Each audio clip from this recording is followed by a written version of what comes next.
오늘 오전 10시까지 미래통합당의 결정을 기다리기로 했습니다.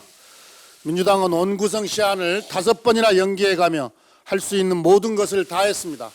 이제 미래통합당의 선택만이 남았습니다. 국민을 위한 결정을 할 것인지 아니면 당리 당량만 앞세운 결정을 할 것인지는 전적으로 미래통합당의 선택입니다. 그러나 미래통합당이 어떤 결론을 내리든 오늘은 본회의를 열고 국회를 정상화합니다. 원구성과 관련해서 더는 언급하지 않겠습니다. 오늘은 어떤 말보다 결과로 보여드리겠습니다. 이제부터는 속도입니다. 늦어진 만큼 예결위와 상임위가 일사천리로 진행되어야 합니다. 밤을 새우더라도 3차 추경은 이번 회기 내 반드시 통과되어야 합니다. 코로나 경제 충격으로 인한 기업의 어려움이 계속되고 있습니다. 한국은행 발표에 따르면 5월 수출 물량은 전년 동월 대비 15% 감소했습니다. 글로벌 금융위기를 겪던 2009년 1월 이후 최대폭의 감소입니다. 대한상의 조사 결과에 따르면 올해 3분기 제조업체들의 체감 경기 전망은 글로벌 금융위기 수준으로 나빠졌습니다. 극심한 자금 압박에 시달리고 있는 수많은 기업들이 신속한 유동성 지원을 촉구하고 있습니다. 3차 추경에는 주력 산업 기업의 42조 원 규모의 유동성 지원을 위한 예산과 소상공인과 중견기업의 40조 원 규모의 긴급자원 자금 지원을 위한 예산이 포함되어 있습니다.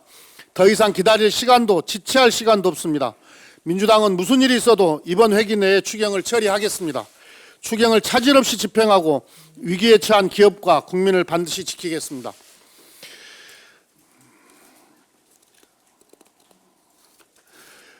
일본 아베 정부가 우리나라의 G7 정상회의 참여에 반대하고 있다고 합니다. 가장 가까운 이웃나라 한국을 견제하는 아베 정부의 속 좁은 소국 외교가 유감스럽습니다.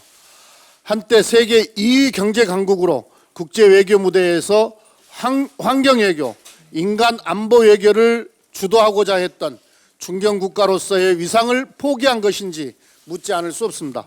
최근 일본은 글로벌 선도 국가로 성장하고 있는 대한민국에 대한 시기심으로 치부하기에는 지나칠 정도로 방해와 견제가 심해지고 있습니다.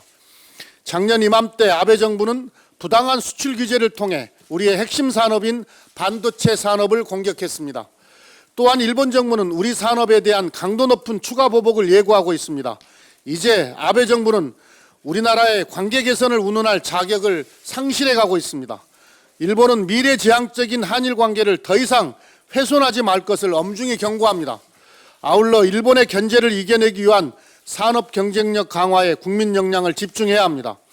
소부장 산업의 국산화와 경쟁력 강화를 위해 정부 정책 강화는 물론 민간도 경각심을 가지고 산업 경쟁력 강화에 총력을 기울여야 합니다. 우리나라 G7 초청은 범세계적 문제에 대한 대응력을 높이려는 조치입니다. 코로나19 대유행으로 인한 위기가 계속되는 상황에서 국가 간의 소통과 공조가 절실합니다.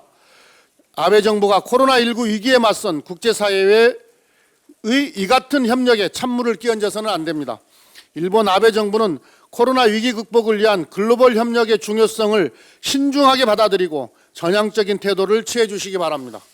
대한민국은 코로나 위기 극복을 위한 국제사회의 협력에 있어 방역과 경제 양면에서 한국이 할 수 있는 모든 역할을 다하겠습니다. 중견국가 대한민국과 일본의 협력은 아시아 평화질서 구축에 매우 중요합니다. 일본의 미래지향적 한일 관계 복구에 대한 이성 회복을 촉구합니다.